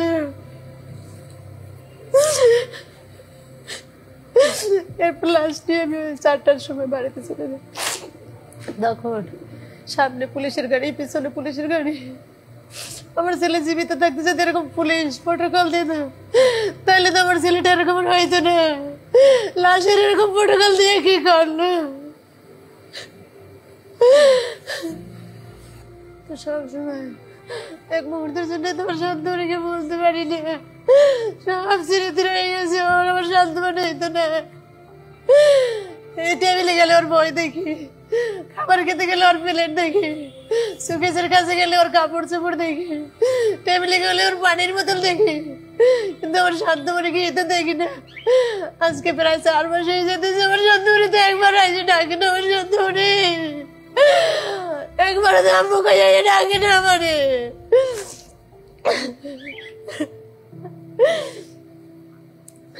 আমার ভাই রিদওয়ান শরীফ রিয়াদ। তো আমি আম্মুকে বলছিলাম, আম্মু ও যদি আন্দোলনে যায়ও তাহলে এত টেনশন করছো কেন? তোমার ছেলে তো একা না, আরো হাজার মায়ের ছেলেরা গিয়েছে। তুমি ফিলিস্তিনের মায়েদের মতো মন শক্ত করতে পারো না? আয়ুষ আমি এটা না বলতাম। আমি সাওয়াল আমার ছোট থাকতে সবচেয়ে আদরের, সবাই ভালোবাসতো। সব কিছু পড়ে থাকলো সাওয়াল আর ভালো না। মানে 2 ধাপ আমি সামনে গেছি, এই সময় একটা ফোন আসে, বলে যে রাহেন ভাই তো গুরুতর আহত। ভালো লাগে না, আমি ভালো থাকতে পারি না। একজন মা সন্তান হারালে সেই মা কোনোদিন ভালো থাকে বাবা? ছোটবেলা থেকে আমার বাবা, আমার প্রথম সন্তান তো, ও আমার খুব আদরের ছেলে ছিল, খুব আদরের ছেলে, আমার বড় সন্তান। যাতেই কষ্ট হয়ে আমি পড়াইতাম, আমি দিন রাত পরিশ্রম করে তাকে পড়াইছি। তাইও বলতো বাবা আপনার লেখান বাবা পা অনেক ধন্যবাদ। আমাকে আপনার লান মানুষ যে আমাকে দূর পর্যন্ত পড়াছেন, এটি আমার কাছে হাজার শুকরিয়া আল্লাহর কাছে। 5ই আগস্ট তার মাথায় গুলি লাগে, কারণ সে সামনে ছিল আর সন্ত্রাসী বাহিনী সামনে থেকে গুলি করতেছিল, তাদের অপোজিট থেকে গুলি করতেছিল। এটাই বোঝা যায় যে তার একটা নেতৃত্ব দেওয়ার যে একটা গুণ ছিল, সেটা সে রাজশাহী মাটিতে হয়তোবা রক্ত ঝরিয়ে রক্ত বিলিয়ে দিয়ে তার প্রমাণ দিয়ে গেছে। রাজশাহী মেডিকেল কলেজ হসপিটালে ভর্তি করা হয়, ওখানে ভাইয়ার অপারেশন হয় রাত 10টার দিকে, হয়তো অপারেশন শেষ হয়েছিল। 8 তারিখ সন্ধ্যা 6টার দিকে ভাইয়া শাহাদাত বরণ করেন, আল্লাহর কাছে চলে যান। মোবাইল করলে আব্বা বলতো, আব্বা আপনি কাজ কামে যান না, কাজ কাম তো বেশি করা লাগবে না, আপনি কেমন আছেন একটু সক্ষ। আমার যদি কণ্ঠ খারাপ লাগতো তাই খুব চিন্তা করতো, আপনি ডাক্তারের কাছে আসেন, রাজশাহী আসেন। এই যে 3টা 3.5 মাস থেকে আর কেউ বলার নাই। এবং আর শালির সাথে কোথাও হয় না, বেশ কঠিন কষ্ট। এই সওয়ালের মুখ সময় সময় মুখে চোখের সামনে ভাসা ওঠে, সওয়ালে এত আদরের সওয়াল আমার। এই রক্তাক্ত জুলাইয়ে আহত হাজার হাজার যোদ্ধারা কিভাবে কাটাচ্ছে দিন। 18 তারিখে আমি সর্বপ্রথম আন্দোলনে গেছি, তখনই আমার বন্ধুর ছিটা গুলি লাগছে, ওরা এখনো চোখে একটা গুলি আছে। আবার 19শে জুলাই শুক্রবারে তখন আমরা সবাই প্রায় 25 জনের মতো জুম্মার পরে আবার ওই আন্দোলনে গেছি। তখন বিকেলবেলা রামপুরা ব্রিজের নিচ থেকে আমরা দেখছি তখন পুলিশরা বিজিবিরা একসাথে ফায়ার করতেছিল, মানুষ অগণিত হারে আহত হচ্ছিল। ওইখানে 20 মিনিট থাকার পরে প্রায় আমরা তো ফল ব্যাক করি, প্রচন্ড গুলি হচ্ছিল। অনেক দূর থেকে আমার একটা গুলি লাগে বা পায়ে পেছন থেকে, পা 2 ভাগ হয়ে গেছিল আমার। ঢাকা মেডিকেলে যাওয়ার পরে সাথে সাথে একটা প্রাথমিকভাবে একটা ব্যান্ডেজ করে দিছে। ব্যান্ডেজ করে দেওয়ার 22 ঘন্টা পরে অপারেশন হয়েছে। এত রোগীর চাপ ছিল তখন। আর এই অপারেশনের আগেই পুলিশ 4 থেকে 5 বার ডাটা নিয়ে গেছে। তখন অবস্থা এরকম ছিল যে ডাক্তার দৈনিক আসে একবার, আর পুলিশ আসে ইনকোয়ারির জন্য এই আহত রোগীদের কাছে। সেন্স নাই, তাদের কাছেও আসে পুলিশ দৈনিক 2 বেলা 3 বেলা করে।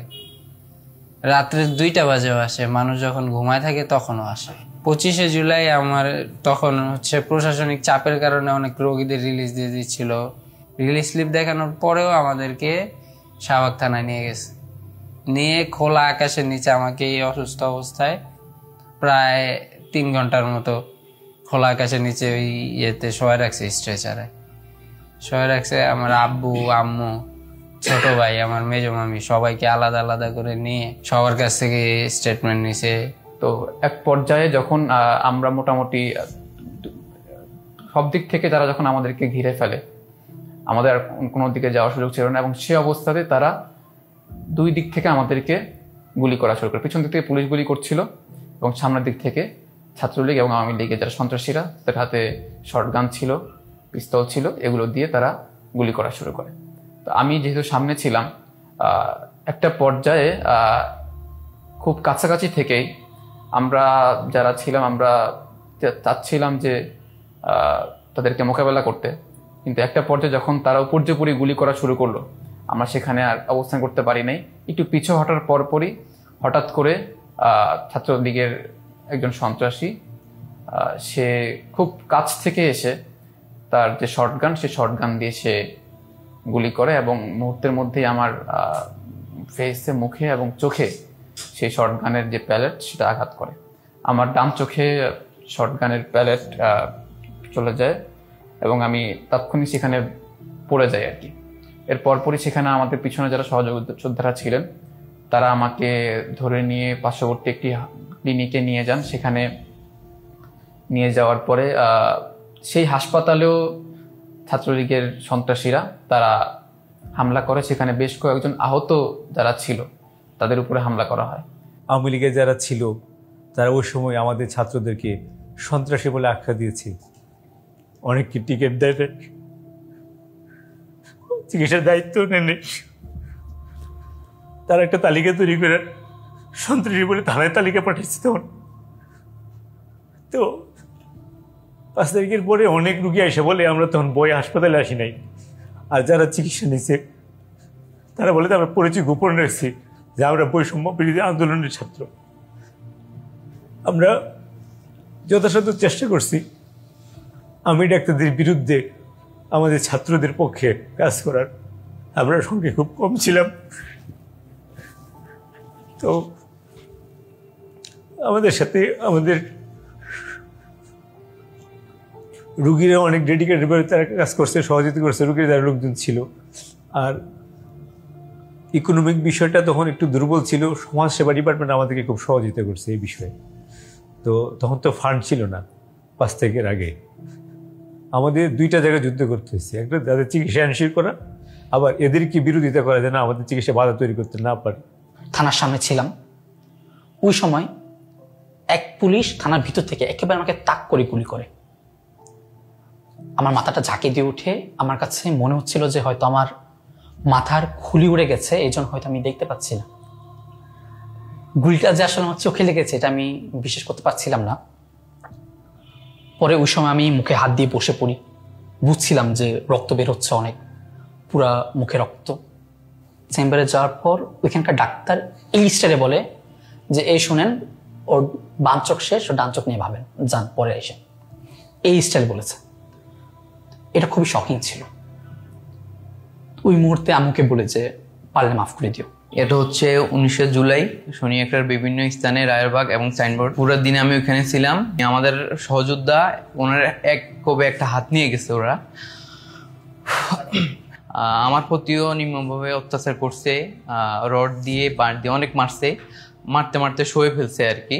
শোয়ার পরে হচ্ছে যে তারপর আমাকে ছাড়ে নাই, ইটের আদা আমার মাথা দিয়ে মানে পুরা শরীরে আঘাত করছে এবং কি রক্তাক্ত শরীরে ওরা আমাকে ছাড়ে নাই, লাস্টে আমার গুলি করছে আর কি পায়ে হচ্ছে এখানে হচ্ছে হাঁটুর উপরে ঠেকা গুলি করছে। তো ওই জন্য হচ্ছে মানে মাংস সহ হাড়ের সমস্যা হয়েছে, এই জন্য হাড় মাংস 2টে কাটা লাগছে আর কি, মাংসটা কাটা লাগছে।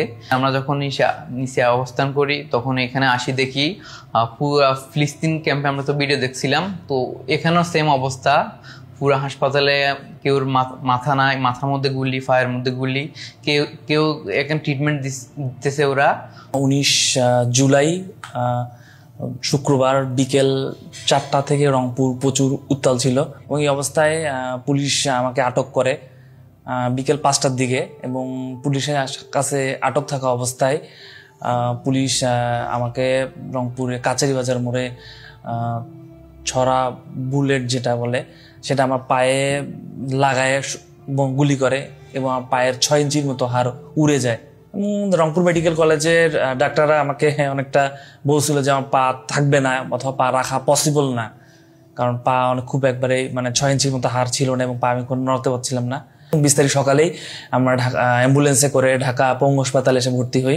ওই দিন রাতেই আমার একটা বড় মাপে সার্জারি করে এবং পায়ে রড দিয়ে দেয়। 4-5 দিন হলো হেলমেট পরা লোক পিস্তল নিয়ে হঠাৎ করে সামনে এসে পড়ছিল, তো ও যখন তাক করছিল ঠিক ওই মুহূর্তে আমি হঠাৎ করে যখন ইনস্ট্যান্ট মাসেল রিফ্লেকশনে মাথা বাঁচানোর জন্য এইভাবে কাইদ হয়ে গেছিলাম, তো ঠাস করে আমার হাতের ঠিক এই জায়গাটাতে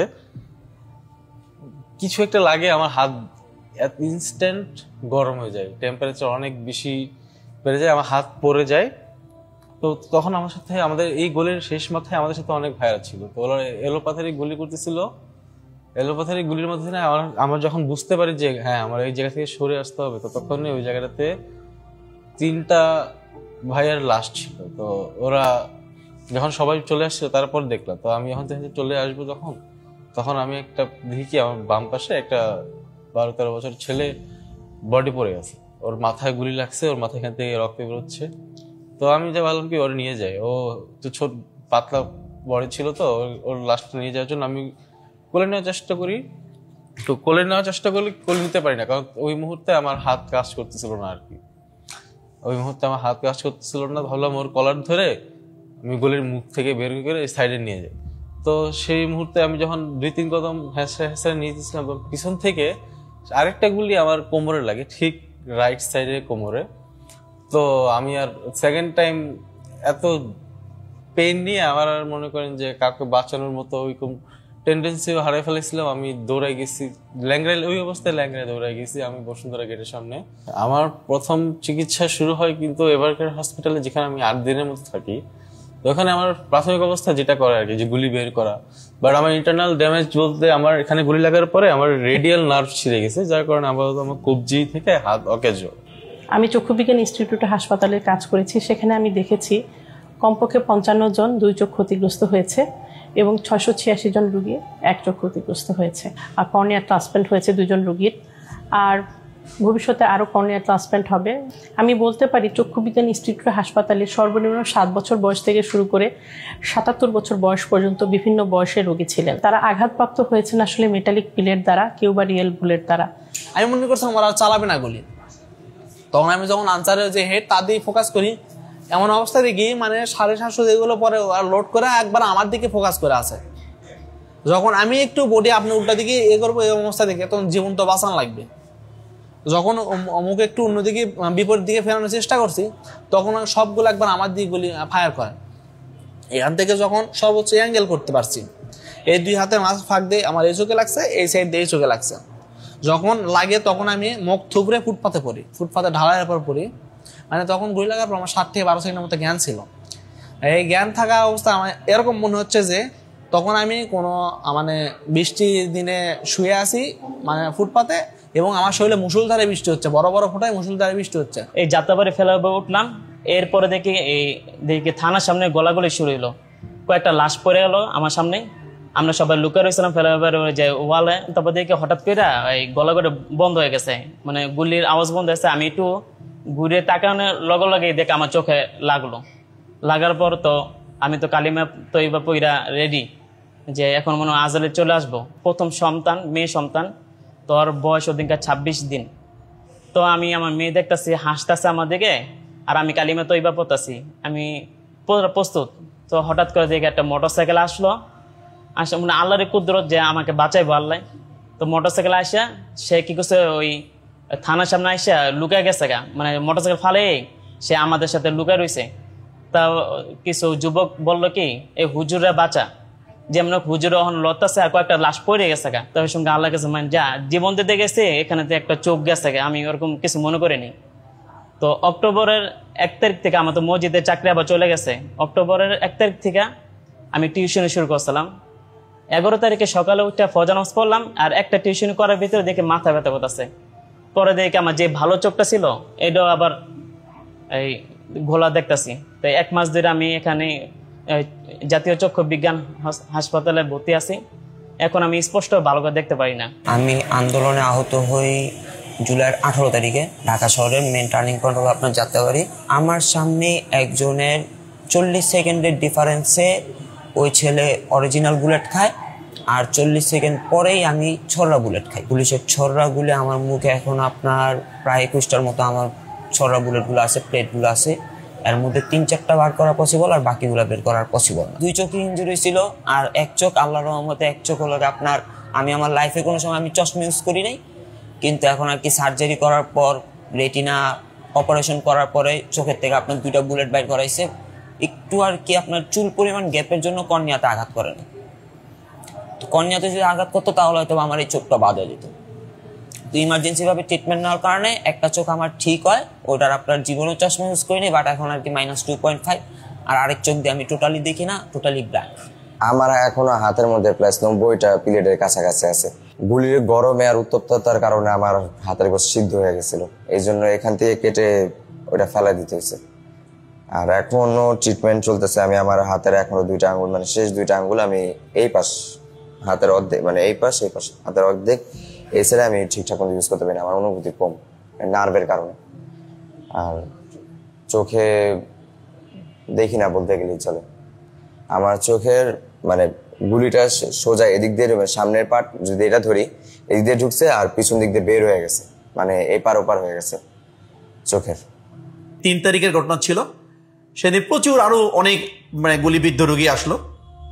দেখলাম যে বিভিন্ন জায়গা থেকে তারা মানে সরোয়ার্দিতেও ভর্তি, অনেকেই ওখান থেকেও ব্যাক করে আসছে, ইভেন ঢাকা মেডিকেল কলেজের থেকেও কিছু ব্যাক করে আসছে রুগী, প্রচুর রুগী। যে আমরা সাধারণত এই নিউরোসায়েন্স হসপিটালের একটা নিয়ম ছিল যে আমরা মানে একেবারে বেড মানে লিমিটেড, মানে যতগুলো বেড ততগুলোই ভর্তি দিতাম, কিন্তু সেদিন আসলে আমরা পারি নাই।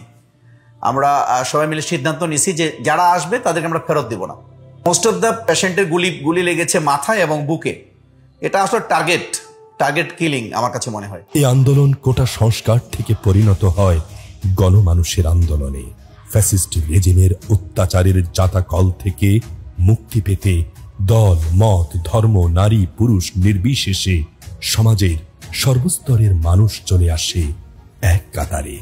আন্দোলন যেন হয়ে ওঠে ভিন্ন ভিন্ন আদর্শের মানুষের এক ঐক্যের সম্মিলন। ছেলে মেয়েরা তারা ত্যাগ স্বীকার করেছে। আমরা যারা বেঁচে আছি আমরা এক ধরনের গিল্ট ফিল আমাদের প্রতি কাজ করে, এটাই আর কি। তো বাংলাদেশে যে গণতন্ত্রহীনতা, জুলুম, অত্যাচার চলছিল, সেটার জন্য দরকার ছিল একটা গণবিস্ফোরণ, কোটা আন্দোলন, সেটাই তাদেরকে দিয়েছে। তো আমরা রাজুক কলেজের সামনে আমি আমার ফ্রেন্ড ক্রস করতেছিলাম, তখন আমার এক স্যার আর কি আমাকে স্যার চিনতে পারেনি, আমি তো অন্য ড্রেসে ছিলাম, আমার রাজুক কলেজ ছিল। তো স্যার আমাকে বলতেছে আন্দোলনের কী অবস্থা। আমি বললাম স্যার এই তো। স্যার বললো যে তোমরা কিছু খাইছো নাকি? আমি বললাম না স্যার আমরা আমরা নর্মালি আছি। স্যার বললো যে এই কথা বলে স্যার আমাকে আর কি কিছু টাকা দেয় যে তোমরা সবাই পানি খেও, পানির কয়েকটা বক্স কিনে যাতে সবাইকে পানি দিতে পারি যারা আন্দোলনে আছে। এই পানি নিয়ে যাওয়ার সময় রাজুক কলেজের পিছনে একটা বিল্ডিং থেকে একজন আঙ্কেল ডাক দিয়ে একটা প্লাস্টিকের বক্স নিচে ফেলে। আমি বললাম কি ব্যাপার, প্লাস্টিকের বক্সে কি? দেন বক্স খুলে দেখি যে কিছু টাকা। পরে আঙ্কেলপুর থেকে বললো যে তোমরা যতটুকু যা পানি বা কিছু লাগলে তোমরা কিনে খাও। দেন এটা দিয়ে কিছু পানি কিনি, আর এখান থেকে কিছু টাকা আমরা আহত ভাইকে দিয়েছিলাম যাতে সে চিকিৎসা করতে পারে। যে ডাক্তার আমাকে চেনে না, আমাকে ট্রিটমেন্ট দিল। তারপরে হচ্ছে যে আখের রস বিক্রেতা, মানে খেটে খাওয়া মানুষ, সে আমাকে আখের রস খাওয়ানোর জন্য রাস্তা মানে রিক্সা আটকিয়ে দাঁড়ালো। যেই ভাইটা আমাকে চেনে না আমার মেডিসিন কিনে দিল। তারপরে আমাকে হচ্ছে বিএনএস সেন্টারে আমাকে 200-500 টাকা এসে গুছে দিচ্ছে মানসিক তৃপ্তি নেওয়ার জন্য। তাদেরকে আপনি কিভাবে রাজনৈতিক পরিচয়ে পরিচিত করবেন? হয়তো অ্যাজ এন ইন্ডিভিজুয়াল আমার একটা রাজনৈতিক পরিচয় থাকতে পারে, কিন্তু আমি তো তার রাজনৈতিক পরিচয় জানি না, সে আমার রাজনৈতিক পরিচয় জানে না। এটা আমরা পুরো জাতি, হোল একটা নেশন, আমরা জাতিকে ফেসিবাদের মানে কবল থেকে উদ্ধার করার জন্য আমরা রাস্তায় নেমে এসেছি। সবাই জীবন বাজি রেখে সবাই সবার সবকিছু নিয়ে রাস্তায় নেমে আসছে। 24-এর ছাত্র জনতার অভ্যুত্থানের আমাদের যে আন্দোলনের যে ভাষাগুলো ছিল সেগুলোকে আমরা সার্বজনীন করার চেষ্টা করেছি। আমরা যখন কোনো কর্মসূচি ঠিক করতাম, আমরা সকল অংশীজনদের বিষয়গুলো মাথায় রেখে আমরা ঠিক করতাম। তো প্রথম থেকে যখন কোটা সংস্কার ছিল, কোটা সংস্কার আন্দোলনের সময়ও আমরা আপনারা দেখেন এখানে যে আন্দোলনের যে ওয়ার্ডিংগুলো ছিল বাংলা ব্লকের, এরপরে হচ্ছে আমাদের যে স্মারকলিপির যে ভাষাগুলো ছিল সেগুলোকে আমরা সার্বজনীনভাবে আমরা করার চেষ্টা করেছি। এবং সবচেয়ে ক্রুশিয়াল টাইম যখন ছিল 19 তারিখ থেকে একদম 5 অগাস্ট পর্যন্ত, 36 জুলাই পর্যন্ত, ওই সময়ও আমরা যে শব্দগুলো আমরা এখানে ঠিক করেছি সেগুলো সার্বজনীনভাবে আমরা নিয়ে আসার চেষ্টা করেছি, যেন সবাই এই আন্দোলনে সম্পৃক্ত হতে পারে, সবাই এই আন্দোলনের শব্দগুলোকে অন করতে পারে। আমরা মাঝখানে দেখেছি যে আন্দোলনের পরে একটা স্টেকস এবং আন্দোলনের ক্রেডিট নিয়ে অনেকেই মধ্যে একটা দ্বিধাদ্বন্দ্ব ছিল। তো ছাত্র শিবির শুরু থেকে আমরা বারবার বলে আসছি, যদি এটা ছাত্রদের মাধ্যমে আন্দোলনটা শুরু হয়েছিল, ছাত্রের নেতৃত্বে ছিল, কিন্তু আন্দোলনটা আসলে সকল শ্রেণী পেশা, সকল মানুষের ছিল। আমরা দেখেছিলাম যখন শহীদের ঘটনাগুলো ঘটেছিল, একটা শিশু বাচ্চা এসে পুলিশের দিকে তেড়ে যাচ্ছিল যে আমার ভাই আবু সাইদকে সে মেরেছে।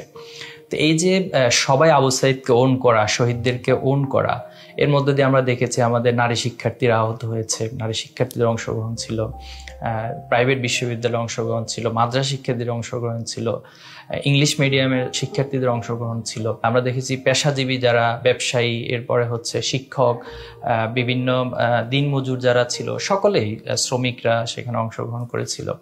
এবং দেশের বাহিরে থেকেও আমাদের যারা রেমিটেন্স যোদ্ধা তারা পর্যন্ত এই আন্দোলনে তাদের জায়গা থেকে ভয়েস রেজ করেছিল। অনলাইনে যারা অ্যাক্টিভিস্ট রয়েছে তারা তাদের দলের জায়গা থেকে ভূমিকা রেখেছিল, মিডিয়া ব্যক্তিত্বরা ভূমিকা রেখেছিল। অর্থাৎ আমরা যদি এক কথায় বলি যে আন্দোলনটা কোনো একক মাস্টার মাইন্ড বা একক ব্যক্তি, একক দলের ক্রেডিট হতে পারে না। এই আন্দোলনটি সবার ছিল, সবার অংশগ্রহণের মধ্য দিয়ে আন্দোলন তার চূড়ান্ত জায়গায় পৌঁছেছিল। এক্ষেত্রে আমাদের তখন নিজস্ব কোনো ব্যানার ছিল না, আমাদের সকলের একটাই পরিচয় ছিল, আমরা মাজলুম, আমরা জুলুমের শিকার হচ্ছি। এজন্য জালিমের বিরুদ্ধে আমরা এক কাতারে হয়ে এক সারিতে এসে আমরা লড়াই করেছিলাম এবং তার পরিণতি হিসেবে একটি বিজয় এই বাংলাদেশের মানুষ পেয়েছিল। 24-এর এই আন্দোলন যখন সফল হয়, আন্দোলন সফল হওয়ার পরে আমরা ইসলামী ছাত্র শিবির একটা জিনিস ফিল করেন যে এই আন্দোলনটাকে কিভাবে আরো বেশি মানুষের কাছে পৌঁছানো যায়, এই আন্দোলনের স্পিরিটটাকে ধরে রাখার জন্য ইসলামী ছাত্র শিবির বিভিন্ন কর্মসূচি ঘোষণা করেন। শহীদ পরিবারের সাথে সাক্ষাৎ করা, শহীদদের কবর জিয়ারত করা, গায়েবানা জানাজা আদায় করা এবং শহীদ পরিবারের সদস্যদের কাছে থেকে তাদের কথা শোনা এবং সমবেদনা জানানো থেকে শুরু করে প্রাথমিক এই ধরনের কর্মসূচিগুলো ইসলামী ছাত্র শিবির গ্রহণ করেন। এই আন্দোলনকে ধারণ করার জন্য পরবর্তীতে যেন ইতিহাস থেকে সঠিক তথ্য পাওয়া যায় সেটাকে বিশেষ বিবেচনায় নিয়ে ইসলামী ছাত্র শিবির সেন্ট্রাল সংগঠন এবং শাখা পর্যায়ে স্মৃতিলেখন কর্মসূচি ঘোষণা করেন, যার মাধ্যমে পুরো আন্দোলনের চিত্র, শহীদদের ত্যাগের চিত্র এবং শহীদ পরিবারের আত্মত্যাগের কথাগুলা আমরা নিয়ে আসি। এরপরে ইসলামী ছাত্র শিবির শহীদ পরিবারকে সহযোগিতা করার মাধ্যমে পাশে থাকা এবং সর্বশেষে এখন এসে ইসলামী ছাত্র শিবির এই আন্দোলনের মূল স্পিরিটটাকে সমাজে বা এই প্রজন্মের কাছে বা যারা এই আন্দোলনকে সেভাবে এখনো ধারণ করতে পারে নাই অথবা এই আন্দোলনের সঠিক তথ্যটি এখনো যথার্থভাবে যায় নাই, সে সকল মানুষের কাছে এই আন্দোলনের সেই মেসেজগুলো দেওয়ার জন্য আলোকচিত্র প্রদর্শনীর আয়োজন করে এবং এটা খুবই সাড়া ফেলে।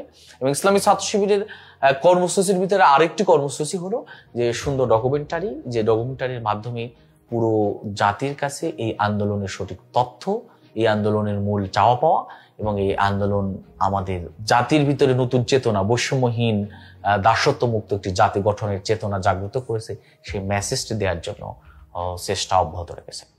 এই আন্দোলনে সবচেয়ে সিগনিফিক্যান্ট হচ্ছে যে বাংলাদেশে গণতন্ত্রহীনতার যুগ শুরু হওয়ার পর থেকে যত অত্যাচার হয়েছে, জুলুম হয়েছে, সেগুলো কিন্তু এগুলোর কিন্তু অংশ। একটা বড় পাথর একটা ছোট হাতুড়ি দিয়ে লোকেরা ভাঙে। অনেকগুলো স্ট্রাইক করতে করতে উইথ দ্য লাস্ট স্ট্রাইক, একটা সিঙ্গেল স্ট্রাইকে পুরো বোল্ডারটা টুকরো টুকরো হয়ে যায়। এখন সে যদি বলে যে আমি এটা করেছি, আসলে ব্যাপারটা কিন্তু সেটা নয়। তো এই সকল জুলুম অত্যাচার এটার মধ্যে ইনক্লুডেড। আমি বলবো যে প্রতীকী যদি কোনো একটা মর্যাদা দিতে হয় যারা মারা গেছে, আবু সাঈদ সহ আবরারকেও সেটা দেওয়া উচিত। শহীদদের আত্মত্যাগের ঋণ হিসেবে নতুন ও সমৃদ্ধ বাংলাদেশ গড়ার লক্ষ্যে এই প্রজন্ম হাতে হাত রেখে কাজ করবে, এটাই ইসলামী ছাত্র শিবিরের প্রত্যাশা। 16 বছরের অত্যাচার, নিপীড়ন, হত্যা, গুম এবং জুলাই উপাখ্যান পুরো জাতিকে নিয়ে আসে এক কাতারে, এক প্রার্থনায়। জাতি মুক্তি পায় ফ্যাসিজমের কালো অক্টোপাস হতে, দেখে নতুন স্বপ্ন, এগিয়ে যায় সম্ভাবনাময় উজ্জ্বল এক নতুন বাংলাদেশের দিকে। এই মহানে জুলাইয়ের সাহসের উপাখ্যান এত অল্প সময়ে সবিস্তারে বলা সম্ভব নয়। আরো কত না বলা গল্প রয়ে গেছে মানুষের হৃদয়ে। হয়তো সময় আমাদেরকে কোনোদিন সেই সব গল্পের সঙ্গে পরিচয় করিয়ে দেবে।